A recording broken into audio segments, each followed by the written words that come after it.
দেশের সুরক্ষার জন্য কমপক্ষে 10টি স্যাটেলাইট কাজ করছে। সেগুলি স্ট্র্যাটেজিক ক্ষেত্রে ব্যবহৃত হয় এবং দেশের নাগরিকদের নিরাপত্তার কাজে লাগে, জানিয়েছেন ইসরো চেয়ারম্যান। আমাদের প্রতিবেশীদের আমরা জানি, দেশের নিরাপত্তা সুনিশ্চিত করতে চাইলে স্যাটেলাইটের মাধ্যমে করতে হবে। 7,000 কিলোমিটার দীর্ঘ সমুদ্র তীরে আমাদের নজরদারি চালাতে হয়। স্যাটেলাইট এবং ড্রোন প্রযুক্তি ছাড়া এই নজরদারি সম্ভব নয়, বললেন ISRO chairman.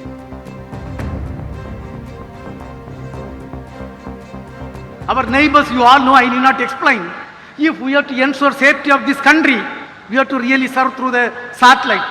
We have to monitor the entire 7,500 kilometer seashore area. We have to monitor, and the entire northern part we have to monitor continuously. Without satellite technology, without drone technology, we cannot achieve that. Today, I am happy to inform that at least 10 satellites are continuously working, 24/7 working for the strategic purpose to ensure safety and security of the citizens of this country. Doctor Debiprasad দুয়ারে এই মুহূর্তে আমাদের সঙ্গে রয়েছেন telephone লাইনে। Doctor দুয়ারে, ISRO chairman জানাচ্ছেন যে দেশের সুরক্ষার জন্য দেশে কমপক্ষে 10টি স্যাটেলাইট এই মুহূর্তে কাজ করছে।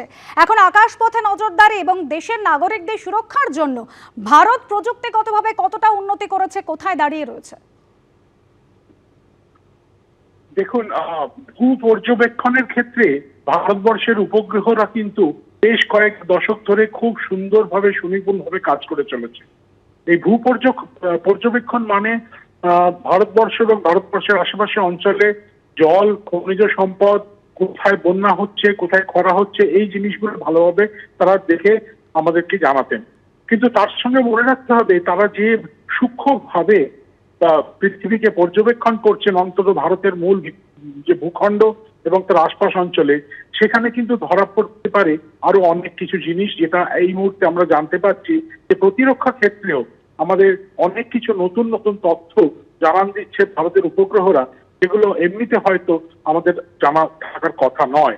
আর সেই তথ্যগুলোর উপর ভিত্তি করেই কিন্তু ভারতবর্ষের প্রতিরক্ষা ব্যবস্থা তারা নিজেদের মতো প্ল্যানিং করছে যে কিভাবে ভারতের সার্বভৌমত্ব, স্বাধীনতা এবং যাকে বলে নিরাপত্তা, সেইগুলোকে কিভাবে সুনিশ্চিতভাবে ঠিক করা যেতে পারে।